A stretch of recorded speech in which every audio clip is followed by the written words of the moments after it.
¿Te has dado cuenta de cómo, después de los 50, el silencio de la casa parece gritar más fuerte que cualquier ruido que haya existido allí? Cómo el desayuno solo, que antes era solo un momento del día, ahora tiene un peso que no sabes explicar.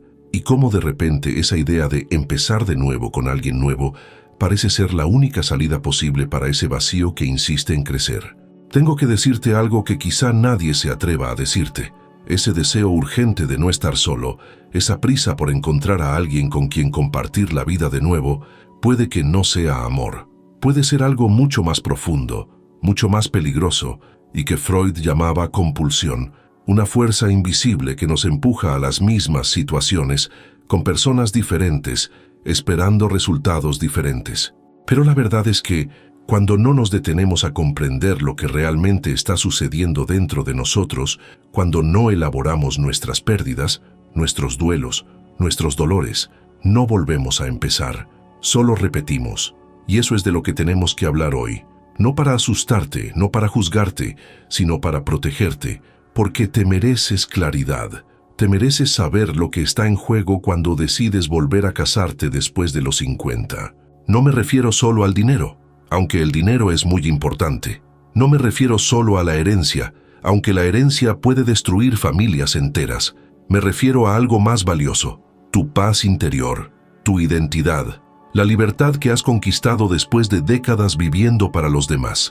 Porque aquí está la verdad que nadie te cuenta. Volver a casarse en la madurez no es como casarse a los 30. No se trata de construir una vida juntos. Se trata de proteger la vida que ya has construido. Y cuando no lo haces conscientemente, cuando decides apresuradamente porque la soledad duele demasiado, puedes perderlo todo. No de golpe, no de forma dramática, pero poco a poco, silenciosamente, como arena que se escurre entre los dedos. Y cuando te des cuenta, puede que sea demasiado tarde. Así que hablemos de las 5 trampas psicológicas que pueden atraparte en este ciclo, y de cómo reconocerlas antes de dar un paso del que no hay vuelta atrás. Déjame contarte algo que probablemente ya hayas sentido, pero nunca hayas expresado con palabras. Hay un momento del día, generalmente al final de la tarde, cuando la luz comienza a cambiar, en el que la casa se vuelve extrañamente silenciosa. No es solo silencio, es una especie de ausencia que pesa. Miras la silla vacía en la mesa, el otro lado de la cama que ya nadie ocupa, y algo dentro de ti se encoge.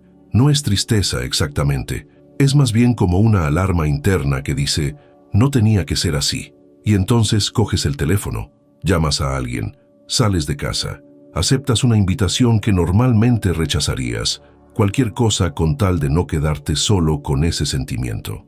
Porque en el fondo temes que, si permaneces demasiado tiempo en ese silencio, este demuestre que realmente estás solo. Y eso, amigo mío, es insoportable. Freud lo entendía de una manera que pocos entendían en su época. Decía que el ser humano se mueve por 2 grandes impulsos, buscar el placer y evitar el dolor. Parece sencillo, pero la consecuencia es devastadora. Porque cuando aparece el dolor, y la soledad en la madurez es un dolor agudo, visceral, nuestro inconsciente no quiere saber nada de procesos lentos, de elaboración, de tiempo para curar. Quiere una solución, ahora, inmediatamente. ¿Y cuál es la solución más rápida para la soledad? Otra persona. Pero aquí está el problema. Cuando buscas a alguien como solución a un vacío, no estás eligiendo. Estás tapando un agujero. Y la persona que encuentras no es vista realmente por lo que es vista por lo que representa, el fin de la soledad, el regreso del ruido a la casa, la sensación de que aún le importas a alguien. Y eso, por muy reconfortante que parezca al principio, es una base demasiado frágil para sostener algo real. Conocí a una mujer llamada Elena. Tenía 68 años cuando nos conocimos en una conferencia sobre el envejecimiento activo. Elena era viuda desde hacía 4 años, y durante los 2 primeros dijo que pudo sobrellevarlo. Tenía a sus hijos, sus nietos, sus amigas del coro, pero luego algo cambió. Sus amigas comenzaron a viajar con sus maridos. Sus hijos estaban más ocupados. Sus nietos crecieron y dejaron de llamarla todos los días, y Elena se encontró sola. No solo ocasionalmente, sola crónicamente. Fue entonces cuando conoció a Armando. Era amable, atento, también viudo. Se conocían en el supermercado. Luego empezaron a tomar café juntos y en 6 meses se casaron. Elena me contó esto con una sonrisa en la cara, pero sus ojos decían otra cosa. Le pregunté, ¿amabas a Armando? Se quedó en silencio durante un largo rato. Luego dijo, amaba no estar sola. Esa frase me persigue hasta hoy, porque es la verdad de tanta gente. No estás enamorado de la persona, estás desesperado por lo que te quita, el miedo, el silencio, la sensación de invisibilidad que crece con la edad. Y cuando la motivación es esa, cuando el motor es el miedo y no el amor, no estás construyendo nada, estás huyendo. ¿Y sabes lo que pasa cuando huyes? Te lo llevas todo contigo, todas las heridas sin curar, todos los duelos sin elaborar, toda la soledad que sentiste cuando perdiste a tu primera pareja, cuando tus hijos se fueron de casa, cuando te jubilaste y te diste cuenta de que ya no sabías quién eras sin el trabajo. Llevas todo eso contigo al nuevo matrimonio, esperando que la presencia de otra persona sea suficiente para hacer que todo desaparezca, pero no lo es, nunca lo ha sido. Freud tenía un término para eso, acting out. En lugar de procesar el dolor, de sentarte con él y entender lo que te está tratando de decir, actúas, haces algo, cualquier cosa, te mueves, reaccionas, buscas alivio externo, y en el caso de la soledad en la madurez, volver a casarse es el acting out perfecto, porque es socialmente aceptado. La gente incluso te felicita, qué bonito, has encontrado a alguien nuevo, os merecéis ser felices.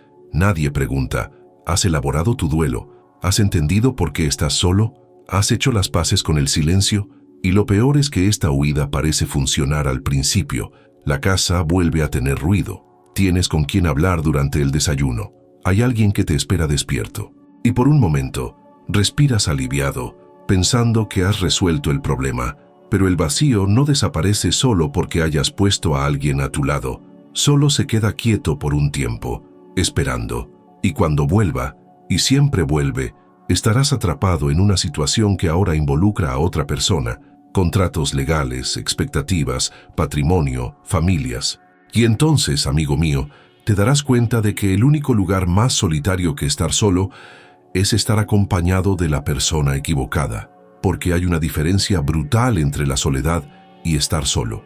La soledad es un estado emocional, es esa sensación de desconexión, de no pertenecer, de no ser visto, y puedes sentir soledad en medio de una fiesta, en medio de una boda, en medio de una casa llena de gente.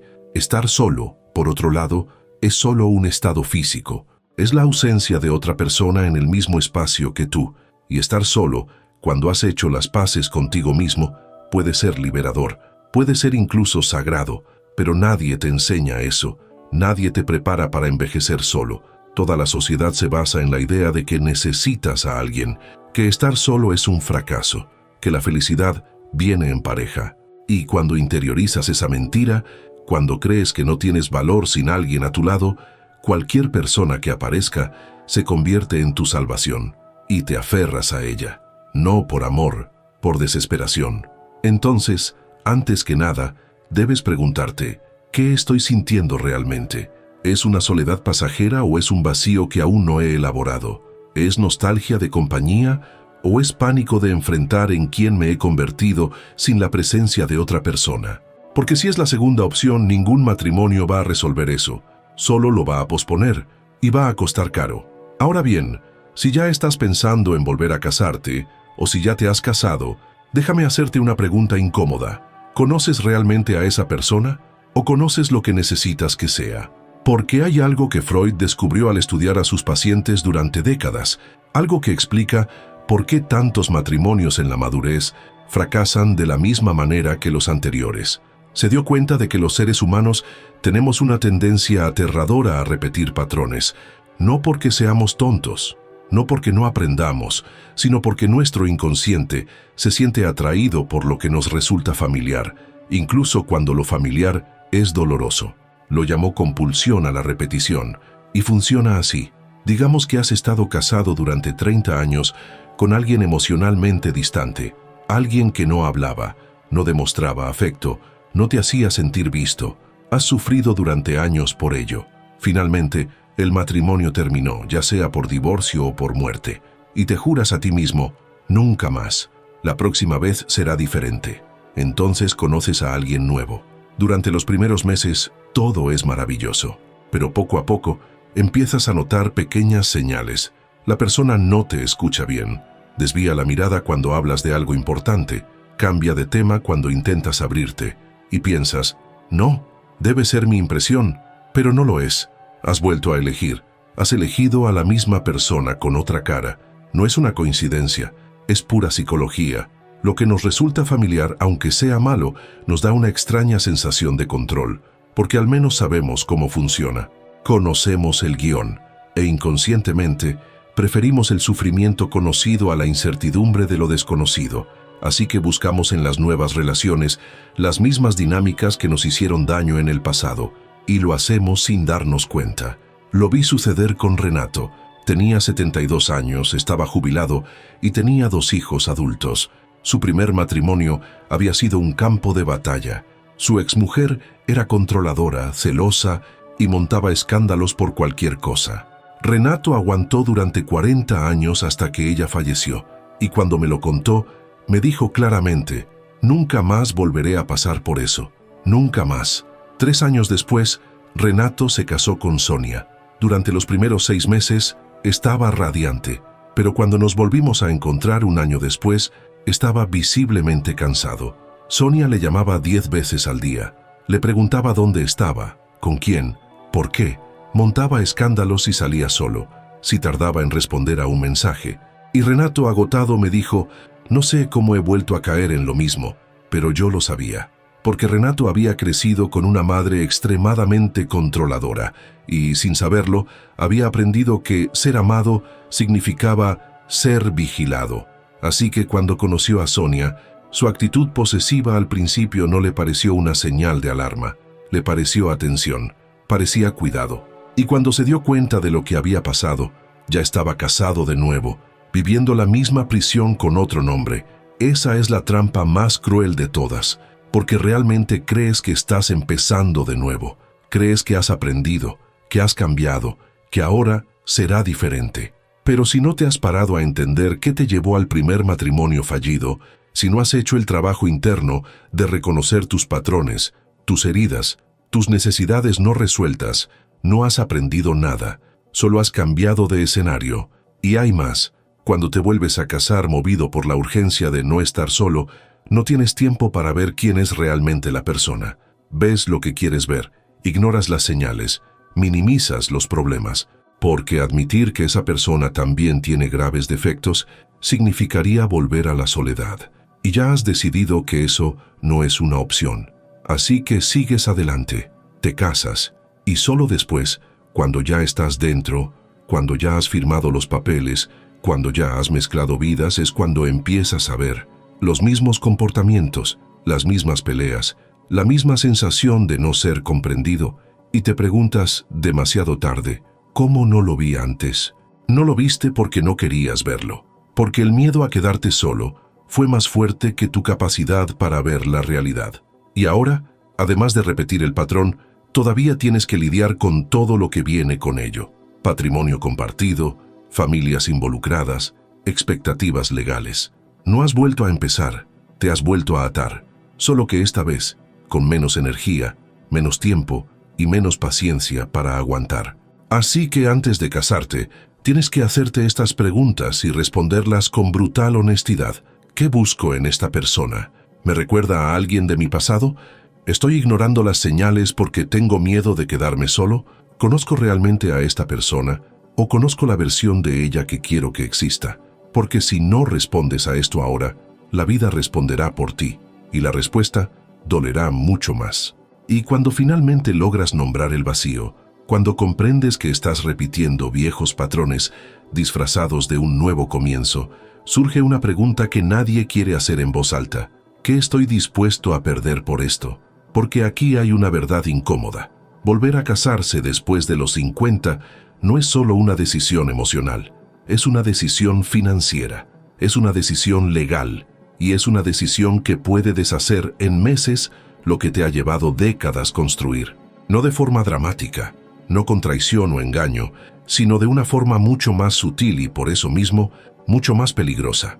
Déjame explicarte algo que Freud observó en sus pacientes, algo que parece no tener nada que ver con el dinero, pero que tiene mucho que ver. Se dio cuenta de que muchas personas cargan con una culpa inconsciente. No es la culpa por algo que han hecho, sino una culpa existencial, la culpa de estar vivo mientras otros han muerto, la culpa de haber prosperado mientras otros han sufrido, la culpa de estar cómodo mientras alguien a quien amas está en necesidad. ¿Y sabes lo que hace el inconsciente con esa culpa? Busca formas de pagarla, de expiarla, y una de las formas más comunes es a través del dinero. Empiezas ayudando un poco, prestas dinero para pagar una factura, pagas un medicamento, pones comida en la mesa, y cada vez que lo haces, sientes un alivio temporal. Como si estuvieras demostrando que no eres egoísta, que no eres insensible, que eres una buena persona. Pero lo que no te das cuenta es que no estás ayudando, te estás sacrificando, y ese sacrificio, a largo plazo, te destruirá. Conocí a un hombre llamado Alberto, tenía 76 años, estaba jubilado, tenía una casa pagada y unos modestos ahorros que había acumulado trabajando toda su vida como contable. Viudo desde hacía 6 años, conoció a Vera en una excursión al campo. Ella era cálida, hablaba mucho, reía a carcajadas. Alberto, que había pasado años en una casa silenciosa, se enamoró del ruido que ella traía consigo. Se casaron en menos de un año, y Alberto, que siempre había sido cuidadoso con el dinero, empezó a notar pequeñas cosas. Vera tenía deudas de tarjetas de crédito que olvidó mencionar. Su hijo de 45 años estaba temporalmente desempleado y necesitaba ayuda con el alquiler. Su madre necesitaba una cirugía que el seguro no cubría, y Alberto, movido por algo que creía que era amor, pero que en realidad era culpa, culpa por tener mientras ella no tenía, culpa por estar seguro mientras ella era vulnerable, comenzó a abrir la billetera. Al principio eran pequeñas cantidades, 500 aquí, 1000 allá. Luego fueron 5000 para cubrir la deuda del hijo, 10,000 para la cirugía de la suegra. Y cuando Alberto finalmente se detuvo a sumar, 3 años después, había consumido casi la mitad de sus ahorros. La casa seguía siendo suya, pero había puesto el nombre de Vera en la escritura para que ella se sintiera parte de la familia. Y cuando intentó hablar con ella e intentar establecer límites, Vera lo acusó de ser frío, calculista, de no amarla de verdad. Alberto no era nada de eso, solo era un hombre que había confundido el amor con la reparación, que había creído que, si daba lo suficiente, demostraría su valía, que si se sacrificaba lo suficiente, merecería ser amado. Pero lo que descubrió, demasiado tarde, es que ese tipo de dinámica no crea amor, crea dependencia. Y la dependencia, amigo mío, es una prisión para ambas partes. Lo que está en juego aquí no es solo el dinero, es tu autonomía, es tu capacidad de decir que no sin sentir que estás siendo cruel. Es el derecho a proteger lo que has construido sin tener que justificarte. Y cuando te casas con alguien que tiene deudas, hijos adultos dependientes, historias financieras confusas, no solo estás compartiendo una vida, estás asumiendo todo un pasado que no es tuyo. Y hay otra capa en esto que nadie te cuenta. Cuando mezclas el patrimonio en la madurez, no solo estás afectando a ti y a tu nuevo cónyuge, estás afectando a tus hijos, a tus nietos, a las personas que esperaban, legítimamente, que lo que tú construiste les llegara a ellos. Y no se trata de codicia, se trata de reconocimiento, se trata de la historia que ese patrimonio conlleva. Esa casa no es solo una casa, es el lugar donde crecieron tus hijos. Ese dinero no es solo dinero, es el resultado de décadas de trabajo, de renuncias, de decisiones difíciles que tomaste pensando en su futuro. Y cuando pones el nombre de otra persona en eso, cuando cambias tu testamento sin hablarlo, cuando empiezas a desviar recursos hacia una nueva familia, no solo estás redistribuyendo bienes, les estás diciendo a tus hijos, ya no importáis de la misma manera, y eso, aunque no te des cuenta, crea heridas que no cicatrizan, crea resentimientos que durarán generaciones. Así que antes de firmar cualquier papel, antes de poner el nombre de alguien en cualquier documento, tienes que hacerte una pregunta brutal. ¿Estoy haciendo esto por amor o por culpa? ¿Estoy protegiendo lo que he construido o me estoy sacrificando para demostrar algo? Y si la respuesta es la segunda opción, detente, respira y comprende que no necesitas perderlo todo para ser digno de amor. Ya eres digno, con o sin sacrificio. Pero hay una pérdida que es aún más silenciosa que el dinero, una pérdida que ni siquiera te das cuenta de que está ocurriendo hasta que es demasiado tarde, y es la pérdida de quién eres. Déjame contarte cómo funciona. Has pasado décadas de tu vida adaptándote, levantándote temprano para llevar a tus hijos al colegio, cocinando para complacer los gustos de otra persona, renunciando a tus planes porque la familia lo necesitaba. Te moldeaste, te adaptaste, te encogiste para encajar en el papel que te dieron. Y cuando finalmente llegaste a los 50, 60, 70 años, algo cambió. Las obligaciones disminuyeron, la gente se fue de casa, y por primera vez en tu vida se te permitió ser egoísta, elegir tu propia rutina, comer lo que quisieras, cuando quisieras, ver el programa que te gustaba, para dormir hasta tarde, levantarte temprano o pasar todo el día en pijama, si eso es lo que te hace feliz. Y eso, amigo mío, no es soledad, es libertad, una libertad que has conquistado con el tiempo, con todo lo que has sacrificado, con todas las versiones de ti mismo que has dejado atrás para cuidar de los demás.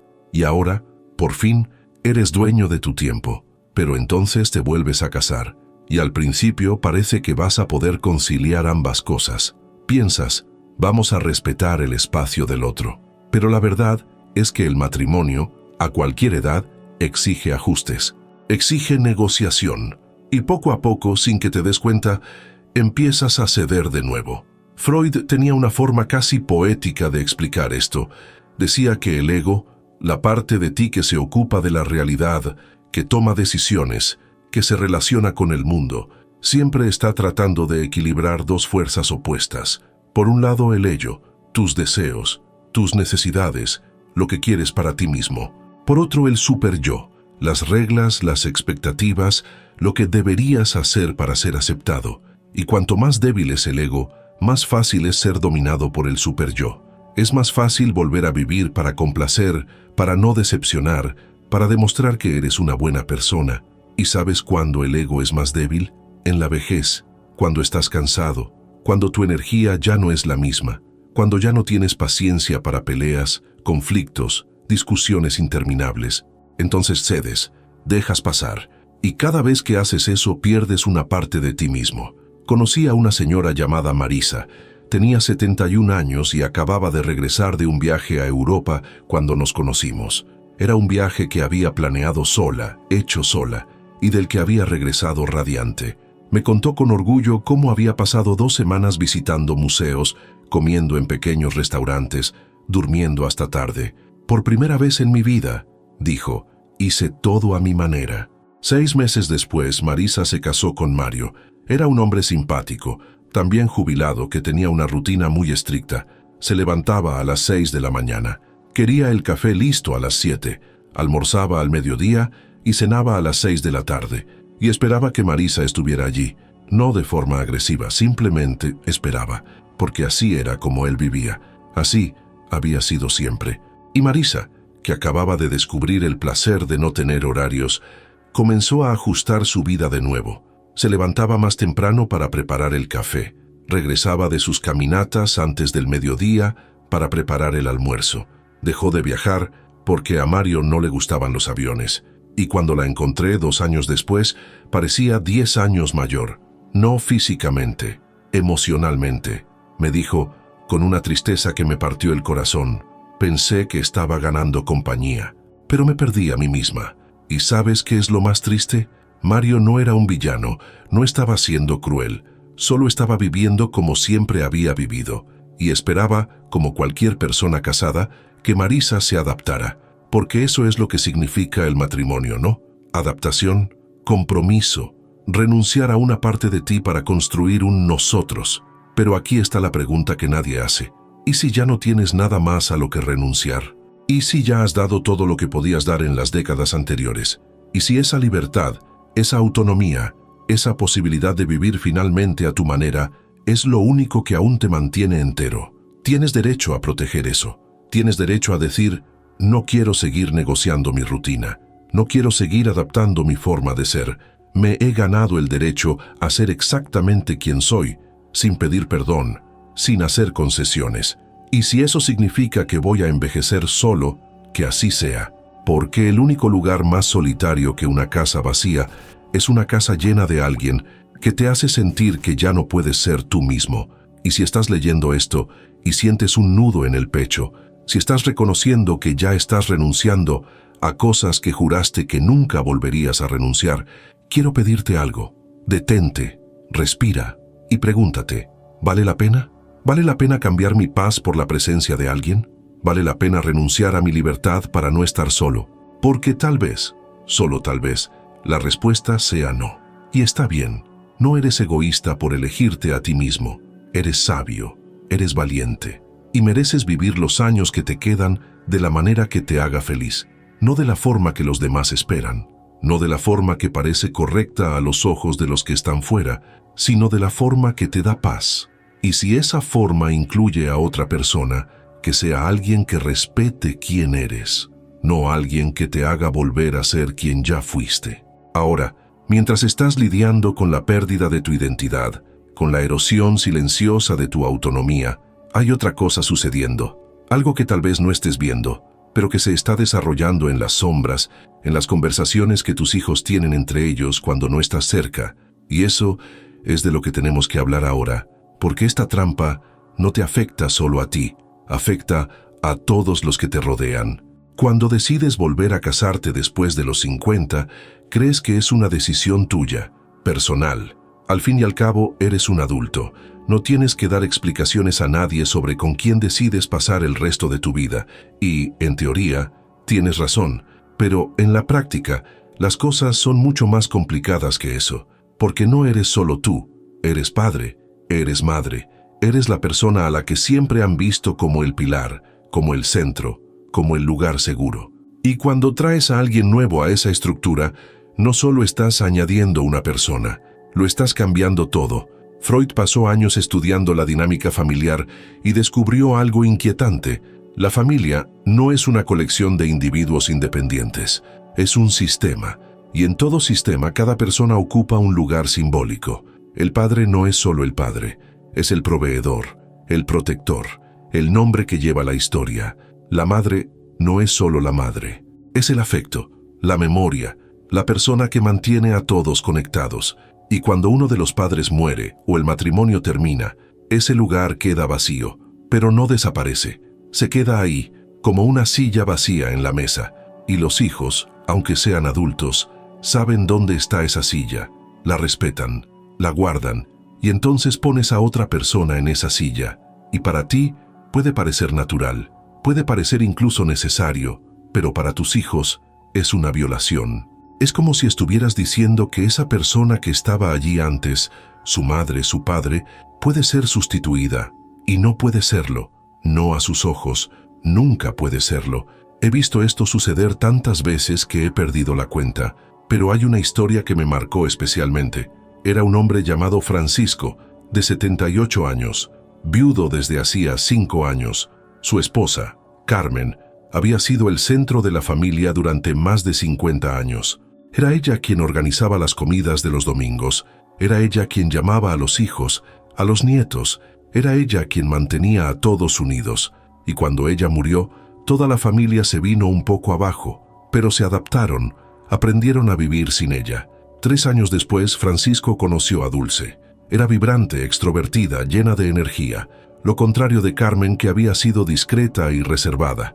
Y Francisco se sintió vivo de nuevo, decidió casarse. Y cuando se lo contó a sus hijos, esperaba que se alegraran por él. Pero no fue así. La hija mayor lloró. El hijo menor salió de la sala sin decir una palabra. Y Francisco se quedó confundido, dolido, sin entender por qué las personas que más quería estaban reaccionando de esa manera. Lo que Francisco no entendía era que, para sus hijos, no se trataba de Dulce, se trataba de Carmen, se trataba del lugar que ella ocupaba. Se trataba del miedo a que su recuerdo se borrara, a que fuera olvidada, a que la historia de la familia se reescribiera sin ella. Y más que eso, se trataba del miedo a perder también al padre, porque cuando Francisco se volvió a casar, ya no era solo su padre, era el marido de Dulce. Y Dulce tenía sus propios hijos, sus propias expectativas, su propia visión de cómo debían ser las cosas, y poco a poco, la familia que siempre se reunía los domingos dejó de hacerlo. Porque Dulce encontraba el almuerzo agotador, porque Francisco ahora pasaba las vacaciones con su familia, porque los niños ya no se sentían bienvenidos en la casa que siempre había sido suya. Y lo peor de todo, Francisco ni siquiera se dio cuenta.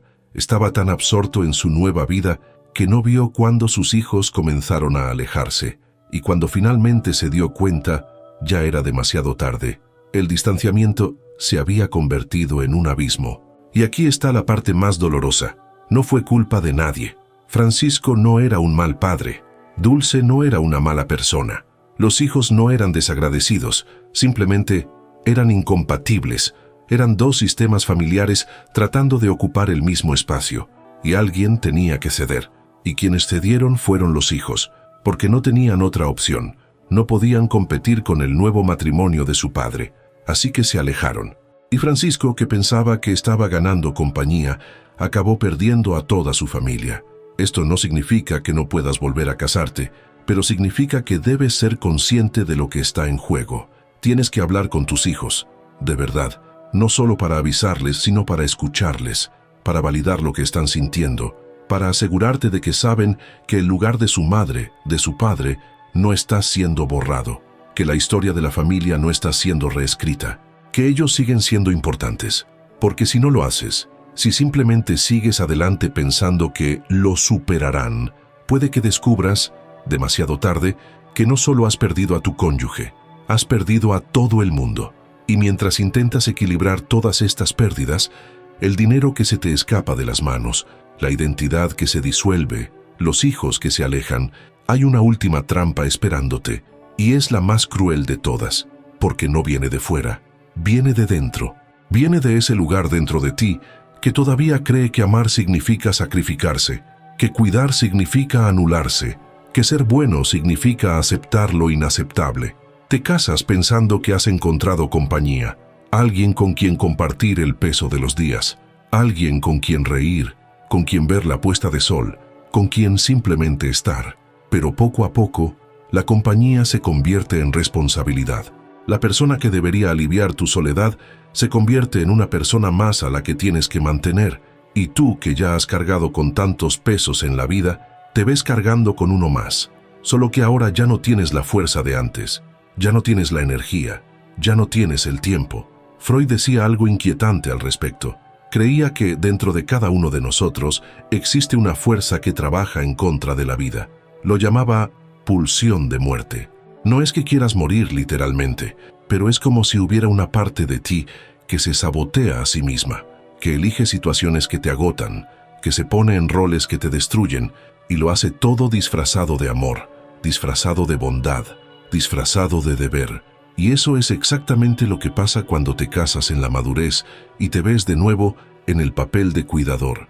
Crees que estás siendo cariñoso, que estás haciendo lo correcto, pero lo que realmente estás haciendo es repitiendo un patrón autodestructivo. Estás eligiendo, una vez más, anteponer las necesidades de otra persona a las tuyas, y llamando a eso amor. Conocí a una mujer llamada Celia. Tenía 69 años cuando se casó por segunda vez. Su marido, Osvaldo, era solo 3 años mayor, pero ya mostraba signos de deterioro cognitivo. Nada grave al principio. Olvidaba dónde ponía las llaves, repetía las mismas historias, confundía las fechas. Celia pensaba que solo era la edad, que era normal, y le gustaba cuidar. Siempre había sido así, toda su vida cuidando de su madre, de sus hijos, de su primer marido, que tuvo cáncer. Cuidar era lo que sabía hacer, era donde se sentía útil. Pero Osvaldo empeoró. En 2 años ya no podía estar solo, necesitaba ayuda para vestirse, para bañarse, para acordarse de comer, y Celia se hizo cargo de todo.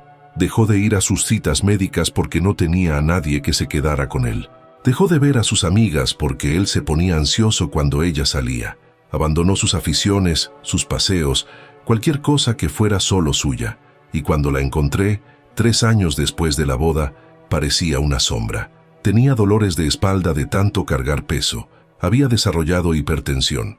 Dormía mal porque él se despertaba varias veces durante la noche. Y cuando le pregunté cómo estaba, me dijo, con una sonrisa cansada: estoy bien, él me necesita, pero no estaba bien. Se estaba muriendo, no por una enfermedad física, por agotamiento, por una entrega tan total que no le quedaba nada para ella misma. Y lo peor, ella creía que eso era amor, creía que era lo correcto, que era lo que se hace cuando se ama a alguien. Pero no es así. El amor no es matarse por el otro. El amor no es renunciar a uno mismo para mantener vivo a alguien. El amor no es sacrificio hasta el agotamiento. Y aquí está la verdad que nadie te dirá. No estás obligado a ser cuidador. No estás obligado a renunciar a tu salud, a tu paz, a tu vida, para sostener la vida de otra persona. Ya lo has hecho. Ya has dado todo lo que tenías. Ya has cuidado de quien lo necesitaba. Y ahora, por fin, tienes derecho a decir no. No puedo más. No voy a seguir. Pero decir no, en esta etapa de la vida, después de décadas de estar condicionado a decir sí, es casi imposible. Porque cargas con la culpa de estar sano mientras el otro enferma, la culpa de estar entero mientras el otro se fragmenta, la culpa de querer vivir mientras el otro necesita ayuda para sobrevivir. Y esa culpa, amigo mío, te matará si lo permites. Porque volver a casarte en la madurez, cuando no has elaborado tus propios miedos sobre el envejecimiento, la enfermedad, la dependencia, es ponerte voluntariamente en una situación en la que tendrás que enfrentarte a todo eso, pero a través del cuerpo de otra persona. Verás en el otro lo que temes convertirte, e intentarás salvar a esa persona como forma de salvarte a ti mismo. Pero no funciona así. No te salvas salvando a los demás, solo te agotas. Y cuando finalmente te das cuenta de ello, cuando miras a tu alrededor y ves que te has convertido en prisionero de tu propia bondad, ya es demasiado tarde. Estás atrapado, legal, emocional y moralmente atrapado. Y no hay salida que no implique culpa. Te quedas y te destruyes, o te vas y cargas con el peso de haber abandonado a alguien que dependía de ti. Aquí no hay victoria, solo pérdida. Así que antes de casarte, antes de comprometerte, debes preguntarte: ¿tengo la capacidad física, emocional y psicológica para cuidar de otra persona si es necesario? Y lo más importante, ¿quiero hacerlo? Porque si la respuesta es no, no pasa nada. No eres una mala persona. Eres una persona que conoce sus límites. Y conocer tus límites a estas alturas de la vida no es egoísmo, es sabiduría, es autocuidado, es la única forma de llegar al final con dignidad. Entonces, después de todo esto, después de ver todas las trampas, todas las pérdidas, todos los peligros que conlleva volver a casarse después de los 50, te estarás preguntando: ¿y entonces qué hago? ¿Me quedo solo para siempre? ¿Renuncio a encontrar a alguien? ¿Acepto que mi vida afectiva ha terminado? No, no es eso. Lo que estoy diciendo es algo muy diferente, mucho más profundo y quizás mucho más difícil de escuchar. Lo que necesitas no es otra persona. Al menos todavía no. Lo que necesitas es hacer el duelo, de verdad, completamente, sin prisas, sin atajos. Freud dedicó uno de sus textos más importantes a esto. Lo llamó el trabajo del duelo y explicó que el duelo no es un acontecimiento, es un proceso, es un trabajo lento, doloroso, que exige que mires cada recuerdo, cada vínculo, cada pedazo de la persona que has perdido o del matrimonio que ha terminado y te despidas, no de una vez, poco a poco, recuerdo por recuerdo, dolor por dolor, hasta que puedas pensar en esa persona en ese momento sin que se te encoge el pecho, sin que necesites llenar el vacío inmediatamente. Pero, ¿qué hace la mayoría de la gente? Se salta el duelo, porque duele demasiado, porque es demasiado solitario, porque nadie quiere estar solo con el dolor. Entonces buscan un sustituto, buscan a alguien nuevo que ocupe el lugar de lo que se ha perdido, y lo llaman un nuevo comienzo, pero no lo es una huida, y todo lo que huyes te persigue. Con el tiempo el dolor no elaborado vuelve, y cuando vuelve trae todo consigo: culpa, resentimiento, repetición, pérdida. Así que, antes de pensar en volver a casarte, debes preguntarte: ¿he terminado de despedirme? ¿He aceptado que esa etapa de mi vida ha terminado? ¿He aceptado el hecho de que algunas cosas no vuelven por mucho que lo desee? Porque si no lo has hecho, si sigues cargando con el dolor no procesado, no estás preparado. Y no pasa nada por no estar preparado. El problema es fingir que lo estás. Y hay otra cosa. A veces, lo que crees que es soledad es en realidad espacio. Espacio para reencontrarte contigo mismo, para descubrir quién eres sin el papel de marido, esposa o cuidador, para aprender a estar contigo mismo sin necesidad de validación externa. Y eso, amigo mío, es una de las cosas más valiosas que puedes conseguir en esta etapa de la vida, porque tal vez lo que realmente necesitas no es un matrimonio, tal vez sea compañía sin compromiso legal, tal vez sean amistades profundas, tal vez sea una relación en la que cada uno mantenga su casa, su rutina, su independencia, o tal vez sea solo paz, silencio, libertad para despertarte cuando quieras, comer lo que quieras, vivir como quieras, y no hay nada de malo en eso. No necesitas un matrimonio para sentirte completo. Ya lo estás, con todo lo que has vivido, con todo lo que has sobrevivido, con todo lo que has aprendido. Y si decides compartir tu vida con alguien, que sea porque quieres, no porque lo necesites, no porque tengas miedo de estar solo, no porque la sociedad lo espera de ti, sino porque lo has elegido, conscientemente, sabiendo exactamente lo que está en juego. Y si decides no casarte, si decides estar solo, eso también es válido, eso también es digno, eso también es una vida plena, porque la soledad y estar solo no son lo mismo. Puedes estar solo y sentirte completo, puedes estar solo y sentirte libre. Y esa libertad, esa paz, es algo que ningún matrimonio puede darte si no lo tienes primero dentro de ti. Así que mi invitación para ti hoy es simple: detente, respira y pregúntate con brutal honestidad, ¿qué es lo que realmente quiero? No lo que los demás esperan de mí, no lo que creo que debería querer, sino lo que en el fondo me haría realmente feliz. Y si la respuesta es compañía, genial, pero búscala de la manera correcta, con conciencia, con preparación, con protección legal, emocional y financiera. Y si la respuesta es paz, silencio, autonomía, también genial, protégelo, honra eso, vívelo sin culpa, porque te mereces vivir los años que te quedan en paz, te mereces dignidad, te mereces elegir, y cualquier elección que hagas, siempre que sea consciente, siempre que sea tuya, es la elección correcta. Ahora, si este vídeo te ha hecho pensar, si ha tocado algo que estabas intentando ignorar, deja un comentario. ¿Cuál de estas trampas has vivido o estás viviendo ahora? ¿Y qué vas a hacer de forma diferente a partir de ahora? Tu historia puede ayudar a alguien que está pasando por lo mismo. Y si quieres continuar este viaje de autoconocimiento, conciencia y liberación, suscríbete al canal y activa la campana, porque hay mucho más contenido esperándote. Recuerda, vivir con conciencia es una elección. Despierta tu mente, afronta tus deseos e ilumina tu sombra.